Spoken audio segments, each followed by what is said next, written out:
Florida की एक 14 साल की लड़की थी, जिसने इनके ऊपर आरोप लगाया कि उसकी मां ने पुलिस में जाकर शिकायत की कि एप्स्टीन के आलीशान घर में उसे मसाज करने के बहाने बुलाया गया था। वहां पहुंचने के बाद उसके ऊपर सेक्स करने का दबाव बनाया गया। वो बच्ची जब घर लौट कर आती है, अपने माता पिता को बताती है, शिकायत होती है। जेफरी एप्स्टीन के खिलाफ आधिकारिक शिकायत पहली बार दर्ज हो जाती है।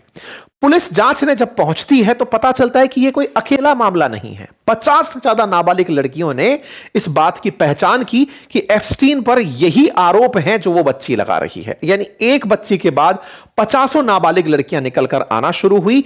चर्चा बनी पाम बीच पुलिस डिपार्टमेंट में कि भाई यह मामला महीनों की छानबीन के बाद निकलता है कि यह तो एक क्रिमिनल ऑफेंस है, जिसमें एप्स्टीन के पास मैनहट्टन और पाम बीच में शानदार विला, जहां पर हाई प्रोफाइल पार्टी करने के लिए नाबालिग लड़कियों को बुलाया जाता था, उन्हें प्रलोभन दिया जाता था और उनके साथ में अनैतिक कृत्य किया जाता था। एप्स्टीन में अपने प्राइवेट जेट, जिसको लॉलिता एक्सप्रेस के नाम से जाने जाता था, वहां पर महिलाओं को साथ में लेकर उनके साथ यात्रा करना, उन्हें गहने देकर के लालच में लेना या फिर उन पर दबाव बनाना कि वो इतने हाई प्रोफाइल लोगों के साथ उठता बैठता है। सोचने की बात है, जो व्यक्ति अमेरिकी राष्ट्रपति के साथ उठता बैठता हो, बिल क्लिंटन एक लंबे दौर तक, वर्ष 2001 तक अमेरिका के राष्ट्रपति रहे, वो इनके साथ इस लॉलिता एक्सप्रेस में दुनिया के आइलैंड घूमने जाते थे। ये उसकी कुछ तस्वीरें हैं, जिन तस्वीरों से इसकी शख्सियत का, कि ये किस तरह से एक ऐसी जिंदगी जीता था जो कि बहुत से लोगों को आकर्षक लगती थी। इसकी पब्लिक में आई हुई वो इमेजेस जिसके चलते ये लोगों के बीच में रसूख का और अपने रुतबे का प्रचार करता था। एप्स्टीन के साथ यह महिला जो आपको दिखाई दे रही है, जिसका नाम है ग्लेन मैक्सवेल, कहा जाता है कि यही वो महिला थी जो नाबालिग महिलाओं को ढूंढकर मैक्सवेल तक, जेफरी एप्स्टीन तक लेकर आया करती थी। इस महिला पर आरोप है कि यह महिला पहले नाबालिग लड़कियों को उनकी किसी कमजोरी के आधार पर पकड़ती थी और उन्हें फिर फाइनली एप्स्टीन तक पहुंचाया जाता था। और एप्स्टीन उन नाबालिग लड़कियों का उपयोग बहुत सारे प्रभावशाली लोगों के निजी मनोरंजन के लिए करता था। जानकारी से पता चलता है कि ग्लेन मैक्सवेल, जिसकी मुलाकात एक लग्जरी पार्टी में ही इसके साथ हुई थी, काफी अच्छी जगह से, ऑक्सफोर्ड पास आउट थी, बहुत स्टाइलिश थी, गजब आत्मविश्वास से लबरेज थी और वो जेफरी एप्स्टीन के साथ इसके प्रॉपर काम में साझा हो गई थी। वर्ष 2019 में एक पीड़िता ने कोर्ट के सामने जब गवाही दी, तब इस महिला के बारे में लोगों को पहली बार पता चला कि ऐसी कोई महिला थी जिसके चलते इस तरह से महिला लड़कियां एक जाल में फंसती चली गई। जेफरी का जो न्यूयॉर्क में मेंशन था, उस पर जब एफबीआई की छापेमारी हुई तो वहां पर हजारों सीडी और ऐसी वीडियो रिकॉर्डिंग्स मिली जिसमें महिलाओं के साथ संदिग्ध दस्तावेज, बड़े नामचीन लोगों के नाम सब निकलकर बाहर आए। 2008 में जेफरी को गिरफ्तार किया गया। 2004 में मुकदमा दर्ज हुआ, 8 में उसे गिरफ्तार किया गया, लेकिन वो एक सीक्रेट डील कर लेता है और 13 महीने में जेल से बाहर आ जाता है। इंटरेस्टिंग है, जिस व्यक्ति पर इतने आरोप लगे हों, उस व्यक्ति ने नाबालिग लड़की से दुष्कर्म करने का आरोप स्वीकारा। 13 महीने की जेल हुई और उस जेल में भी उसने ऐसी सेटिंग बिठाई कि उसे वर्किंग आवर्स में जेल से बाहर रहने की इजाजत थी, क्योंकि पूरी तरह से अमेरिका के बड़े बड़े रसूखदार लोग उसकी मुट्ठी में थे। इसलिए रसूखदार लोगों ने न्याय व्यवस्था का मजाक बनाया और जेफरी एप्स्टीन को 13 महीने के लिए, जो जेल अनाउंस भी हुई थी, उसमें जेल जाने की जरूरत नहीं पड़ी। अमेरिका के अंदर न्याय व्यवस्था का बनता यह मजाक बहुत से लोगों को रास नहीं आ रहा था। यह इसकी पावर का एक नुमाइश था, जिसके चलते इसने अपने कृत्य को बंद नहीं किया और यह और आगे बढ़ता चला गया। जेफरी एप्स्टीन 2009 में जब जेल से बाहर आया, उसके बाद में यह अपनी लाइफ को थोड़ा लो प्रोफाइल रखकर जीना शुरू किया, लेकिन काम तब भी बंद नहीं किए।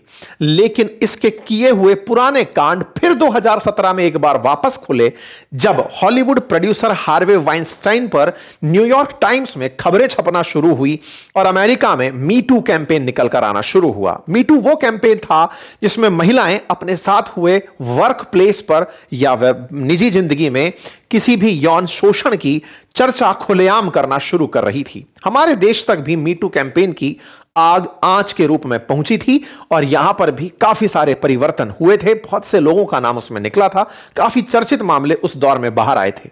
बिल्कुल उसी तर्ज पर यह जो घटना यहां पर हुई, इस घटना ने एप्स्टीन को फिर से इस पूरी चर्चा में ला दिया, क्योंकि एप्स्टीन से पीड़ित महिलाओं ने इस बार एप्स्टीन के साथ साथ उन लोगों का भी नाम लिया जो रसूखदार थे और जो एप्स्टीन के कहने पर उन महिलाएं, जो महिला थी वो एप्स्टीन के कहने पर उनके संपर्क में आई थी। नाम धीरे धीरे फैलने शुरू हुए।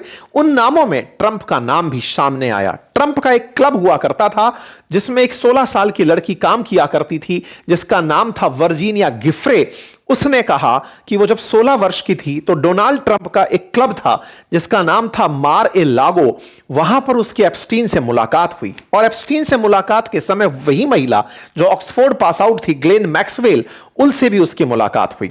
वो महिला उसे यहां से लेकर जाती है, ट्रंप के क्लब से लेकर जाती है और उसे फिर वही वापस प्राइवेट मसाज करने के लिए प्रतिष्ठित और नामचीन हस्तियों के पास भेजा जाता है। धीरे धीरे उसकी यात्राएं ऐसे ही बड़े लोगों के बीच में होने लगती हैं। पहुंचते पहुंचते ये महिला, जिसका नाम वर्जीनिया गिफ्रे था, ये पहुंचती है ब्रिटेन के शाही परिवार के प्रिंस एंड्रयू के पास और एंड्रयू पर आरोप लगाती है कि उसने इनके साथ जबरदस्ती की जब वो नाबालिग थी। जब ये बात बाहर निकलकर आई तो ब्रिटिश राजघराने पर एक बहुत बड़ी संकट की स्थिति उत्पन्न हुई। मीटू के अंदर ये उनकी तस्वीर बाहर निकल कर आई प्रिंस एंड्रयू के साथ, जिसमें बीच में वर्जीनिया गिफ्रे खड़ी दिखाई दे रही हैं और साथ में ग्लेन मैक्सवेल भी हैं। यहां पर वर्जीनिया गिफ्रे जो यहां पर दिखाई दे रही हैं, इनकी इस तस्वीर का हर्जाना प्रिंस एंड्रयू को 12 मिलियन ब्रिटिश पाउंड चुकाना पड़ा। एक डील हुई लेकिन यह भी पब्लिक में निकल कर आ गई। वर्जीनिया गिफ्री ने अपने द्वारा प्रिंस एंड्रयू पर जो चार्जेस लगाए उससे ब्रिटिश रॉयल फैमिली पूरी तरह हिल गई। हेडलाइन बनती है, Andrew does 12 million pound deal to halt sex claim. यह इनके ऊपर आरोप लगा। एप्स्टीन के ऊपर लगे इन आरोपों में वर्जीनिया गिफ्री से तो एक और कहीं राग फैल चुका था, लेकिन इसी बीच में डोनाल्ड ट्रंप अमेरिका के राष्ट्रपति बन चुके थे। 17 से 21 के बीच में डोनाल्ड ट्रंप अमेरिकी राष्ट्रपति थे और गिफ्रे के आरोप में ट्रंप का नाम भी अब उछलने लगा था, क्योंकि ट्रंप के पुरानी पार्टियों की तस्वीरों में ट्रंप एप्स्टीन के साथ कई बार देखे गए थे।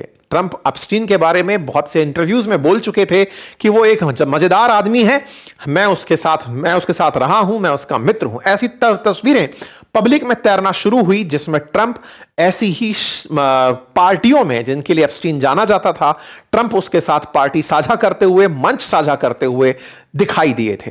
ट्रंप पर आरोप लगना शुरू हुए। पहला कार्यकाल था, ट्रंप पर आरोप थे और इसी बीच में एप्स्टीन फिर गिरफ्तार हो जाता है। ट्रंप की गिरफ्तारी होती है और एप्स्टीन की गिरफ्तारी होती है। एप्स्टीन पर दबाव बनता जाता है कि वो अब राज खोले, कौन कौन लोग उसके साथ इस पूरे कांड में शामिल हैं उनके नाम निकलें। इसी बीच में 6 जुलाई 2019 को न्यूयॉर्क में एप्स्टीन के ऊपर आरोपों में जब उसकी गिरफ्तारी होती है, उसके साथ में एक घायल होने की सूचना बाहर आती है। जाना जाता है कि वो जेल में 23 जुलाई को घायल होकर गिर पड़ा। जुलाई 6 को गिरफ्तार हुआ, 23 जुलाई को घायल होने की बात निकल कर आती है। चर्चा बनती है कि वो टेंशन में था, परेशानी में था। लेकिन इस घटना के तुरंत बाद जब वो घायल होने की सूचना आई, चर्चा बनी कि हो सकता है कि उसके साथ कुछ मिसहैपनिंग हुई हो, उसकी सुरक्षा जेल में बढ़ा दी जाती है। लेकिन इसके तुरंत बाद अगले ही महीने जेल में वो मृत पाया जाता है। जुलाई में गिरफ्तार हुआ एप्स्टाइन मात्र 1 महीने के अंदर जेल में मरा पाया जाता है और जिस समय उसकी मृत्यु होती है, जेल के कैमरों में रिकॉर्डिंग ऑफ होती है। जेल में साक्ष्य के इकट्ठा करने के सारे तरीके बंद होते हैं।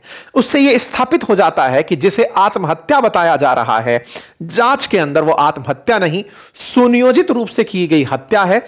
तस्वीरें बाहर आती हैं एप्स्टीन की उस सेल की, जिसमें दिखाया जाता है कि उसने अपने कपड़े से ही फांसी का फंदा बनाया और जिस जगह वो बेंच बेड पर सो सकता था, वहीं पर उसने अपने लिए रस्सी टांकी और वहीं से उसने अपने लिए मौत को गले लगा लिया। ये जो तस्वीरें बाहर आई, इन तस्वीरों ने एप्स्टीन पर तमाम प्रकार के सवाल खड़े कर दिए, एप्स्टीन की मौत पर सवाल खड़े कर दिए और उन रसूखदार लोगों के साथ साथ अमेरिका की न्याय व्यवस्था पर सवाल खड़े कर दिए कि कैसे संभव है एक व्यक्ति सेल में मार दिया जाता है लेकिन उसके मारने को आत्महत्या बताया जाता है।